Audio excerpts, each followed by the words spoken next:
بسم اللہ الرحمن الرحیم۔ السلام علیکم۔ حضرت انس بن مالک رضی اللہ تعالی عنہ سے روایت ہے کہ 17 ہجری میں حضرت ابو موسیٰ اشعری رضی اللہ تعالی عنہ کی قیادت میں جب ہم نے ساسانی سلطنت کے شہر تستر کو فتح کیا تو ہم نے ہرمیزان کے بیت المال میں ایک چارپائی دیکھی اور جس پر ایک فوت شدہ شخص تھا اور اس کے سر کے پاس ایک کتاب، 10,000 سونے کے سکے اور ایک انگوٹھی پڑی ہوئی تھی۔ اور ہرمیزان جو کہ تستر کا گورنر تھا اور اس کا کہنا تھا کہ اس فوت شدہ شخص کی چارپائی ہم باہر رکھ کر بارش، دھوپ اور اناج جو بھی مانگتے اللہ پاک ہم کو کثیر تعداد میں وہ عطا کر دیتا ہے، اور جب بھی کسی شخص کو قرض کی ضرورت ہوتی ہے تو وہ یہ سونے کے سکے لے جاتا اور اس کے بدلے میں قرض لے جاتا، اور جس کی وجہ سے وہ مالا مال ہو جاتا تھا اور سکے پھر سے لا کر واپس رکھ دیتا۔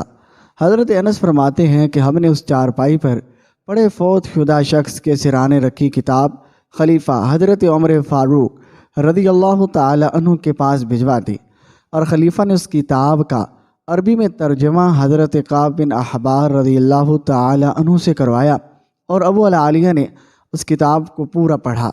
اور حضرت انس رضی اللہ تعالی عنہ نے فرمایا، میں نے ابو العالیہ سے پوچھا اس کتاب میں کیا لکھا؟ تو فرمانے لگے، امت محمدیہ کے سیرت، معمولات اور دین۔ تمہارے لہجے اور بعد والے حالت فرماتے ہیں کہ وہ فوت شدہ بندہ اللہ کے پرگزیدہ پیغمبر حضرت دانیال علیہ السلام تھے، اور تقریباً 300 سال سے یہ چارپائی تستر والوں کے پاس تھے، اور یہ معلوم نہیں کہ انہوں نے حضرت دانیال کو کس مقام سے قبر کھود کر نکالا تھا۔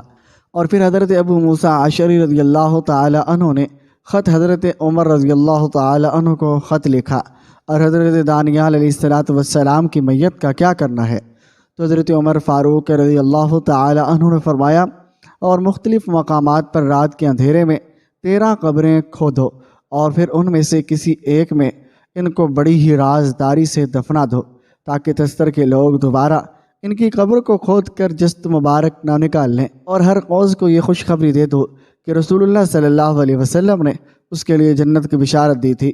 ناظرین، یہاں آپ کو بتاتے چلیں، حضور پاک صلی اللہ علیہ وسلم کی حدیث مبارکہ حضرت ابو اشعث احمری سے روایت ہے کہ حضرت دانیال نے اپنے رب سے یہ دعا فرمائی تھی کہ انہیں امت محمدیہ میں دفن کیا جائے، اور اللہ پاک نے ان کی دعا قبول فرمائی تھی، اور جو حضرت دانیال علیہ السلام کی سب سے پہلے خبر دے گا اس کو جنت کی خوشخبری دے دو۔ اور ہر قوس ہی وہ شخص تھے جنہوں نے اس سب سے پہلے حضرت دانیال علیہ السلام کی قبر حضرت ابو موسیٰ اشعری رضی اللہ تعالی عنہ کو دی تھی۔ اور حضرت انس فرماتے ہیں کہ پھر میں نے اور حضرت ابو موسیٰ نے مل کر گمنام جگہ پر حضرت دانیال علیہ السلام کی تدفین کر دی، اور سونے کے سکے مدینہ پاک بھجوا دیے گئے، اور انگوٹھی حضرت موسیٰ کو عطا کر دی گئی۔ اور ناظرین گرامی، حضرت دانیال علیہ السلام کون؟ اور آئیے اس بات کو جاننے کے لیے ہم 2500 سال پیچھے چلتے ہیں، اور جب سلکیہ نامی مغرور شخص بنی اسرائیل پر یروشلم میں حکمران تھا اور انتہا کا عیاش اور نااہل شخص تھا، مصر کے فرعون نے ایک نہایت خوبصورت کنیز سلقیہ بادشاہ سے اتحاد کرنے کے لیے بھیجی، اور عریہ لباس میں ملبوس خوبصورت اور حسین ڈائنا پر بادشاہ سلقیہ دلہار بیٹھا تھا۔ اور ڈائنا نے بادشاہ سلقیہ سے کہا کہ ہم بستری صرف اسی صورت میں کروں گی کہ پہلے میرے خدا فرعون کو اپنا خدا مان لو اور اسی کی عبادت اور ترانے پڑھا کرو۔ چنانچہ ایسے ہی ہوا، شہوت کے ہاتھوں مجبور بادشاہ مان گیا، اور دن رات اب وہ عیش و عشرت میں پڑا رہا۔ اور انہی دنوں قوم عمالقہ کے بادشاہ بخت نصر نے فلسطین پر حملہ کر دیا تو پورے یروشلم کو تہس نہس کر دیا، اور اس نے بہت سی بنی اسرائیلیوں کو قتل کیا، اور لاکھوں کی تعداد میں ان کو اپنا غلام بنا کر بابل لے گیا۔ اور انہیں قیدیوں میں اللہ کے پیغمبر حضرت دانیال بھی تھے، اور وہ تب نوجوان اور بے حد ذہین تھے، اور آپ خواب کی تعبیر بتانے کے بارے میں مشہور تھے۔ اور بادشاہ بخت نصر نے 3 راتیں مسلسل ایک ہی خواب دیکھا، تو اس نے اپنے نجومیوں کو بلا کر کہا، پہلے آپ لوگ میرا خواب بتاؤ اور میں نے کیا دیکھا۔ اور پھر اس کی تعبیر، سارے نجومی پریشان ہو گئے۔ خواب کی تعبیر تو ہم بتا دیتے، لیکن بادشاہ کی اس شرط کو کیسے پورا کریں کہ خواب بھی ہم خود ہی بتائیں گے۔ بادشاہ نے حکم دیا کہ اگر میرا خواب اور تعبیر نہ بتائی گئی تو میرے بابل کے سارے نجومیوں کو قتل کر دوں گا۔ اور بادشاہ نے ایک دن بھی مقرر کر دیا، اگر اس وقت تک میرے حکم پر عمل درآمد نہ ہوا تو سب نجومیوں کو لٹکا دیا جائے گا۔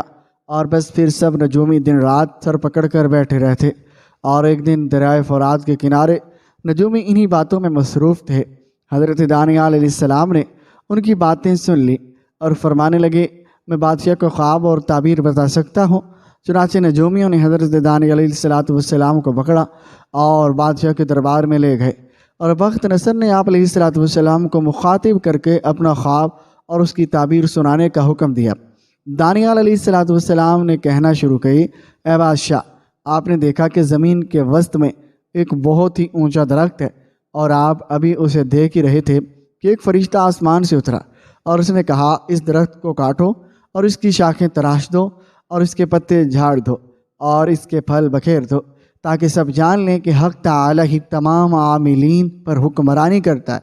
اور جیسے جیسے حضرت دانیال علیہ السلام یہ الفاظ ادا کر رہے تھے اور بخت نصر کے چہرے کا رنگ فک ہوتا جا رہا تھا، اور ایک جھٹکے سے اپنے تخت سے کھڑا ہو گیا، اور اس کے ساتھ ہی تمام وزراء اور اشرفیاں بھی کھڑے ہو گئے۔ اور بخت نصر نے کہا، اے ایرانیوں کے نبی، تو نے جو کچھ کہا حرف بحرف سچ کہا، اب اس کی تعبیر بھی بیان کر۔ اس پر حضرت دانیال علیہ السلام نے فرمایا، آپ کے خواب کی تعبیر دراصل حق تعالیٰ کی طرف سے انتباہ ہے، اور خواب میں موجود درخت سے مراد دراصل آپ خود ہیں۔ جس طرح دنیا کی پچھلی تمام سلطنتیں تباہ و برباد ہو گئی، اس طرح آپ کی سلطنت بھی مٹ جائے گی۔ بس اسی دن سے بخت نصر نے حضرت دانیال کو شاہی محل میں اونچے مرتبہ پر رکھ لیا، لیکن جلدی خواب پورا ہوا اور بخت نصر مر گیا، اور پھر اس کے بیٹے انتہائی نالائق ثابت ہوئے، اور دوسرے وزیر جو حضرت دانیال سے ان کے بڑے عہدے کی وجہ سے جلتے تھے، ان کے کہنے پر بخت نصر کے بیٹوں نے حضرت داؤد علیہ السلام کو شیروں کے آگے ڈال دیا، لیکن شیروں نے حضرت دانیال کو کھانے کے بجائے ان سے کھیلنا شروع کر دیا۔ پھر ایک پر اسرار رات آئی، اور جس کی صبح شاہی قلعے کی دیواروں پر لوگوں نے دیکھا کہ کچھ ایسے الفاظ لکھے ہیں جن کا ترجمہ کوئی نہ کر سکا۔ چنانچہ پھر حضرت دانیال کو بلایا گیا، اور انہوں نے بتلایا کہ جلد یہ شہر پر حملہ ہونے والا ہے۔ اور پھر ایسا ہی ہوا، ایرانی بادشاہ سائرس نے بابل پر حملہ کیا اور اس کی اینٹ سے اینٹ بجا ڈالی، اور تمام بین اسرائیلیوں کو بابل کی غلامی سے آزاد کر دیا۔ اور ایک دفعہ حضور پاک صحابہ کی محفل میں جلوہ فرما تھے، ایک شخص حاضر ہوا اور عرض کرنے لگا، یا رسول اللہ، ہم میں سے کوئی ایسا مومن بھی ہے جو جہنم میں رہے گا؟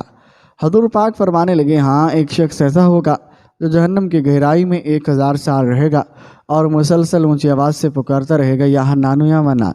ایک دن وہ اس قدر اونچی آواز، بلند آواز سے یا حنان یا منان کہے گا، حضرت جبرائیل علیہ السلام جہنم کے قریب سے گزرتے ہوئے اسے سن لیں گے، اور حضرت جبرائیل علیہ السلام حیران ہوں گے، اور یہ کیسی عجیب بات ہے، اور کوئی مسلسل یا حنان یا منان پکار رہا ہے۔ حضرت جبرائیل اللہ کے عرش کے سامنے حاضر ہوں گے اور سر سجدے میں رکھ کر خدا کی تسبیح بیان کریں گے۔ اللہ فرمائے گا، اے جبرائیل سر اٹھاؤ۔ جیسے حضرت جبرائیل سر اٹھائیں گے تو اللہ فرمائے گا، بتاؤ جبرائیل، کیا عجب دیکھا آج تم نے؟ حضرت جبرائیل عرض کریں گے، اے پیارے رب، میں نے جہنم سے آتی ہوئی ایک آواز سنی ہے، اور جو گہرے گڑھے سے لگ رہی تھی، اور کوئی پکار رہا تھا، یا حنان یا منان۔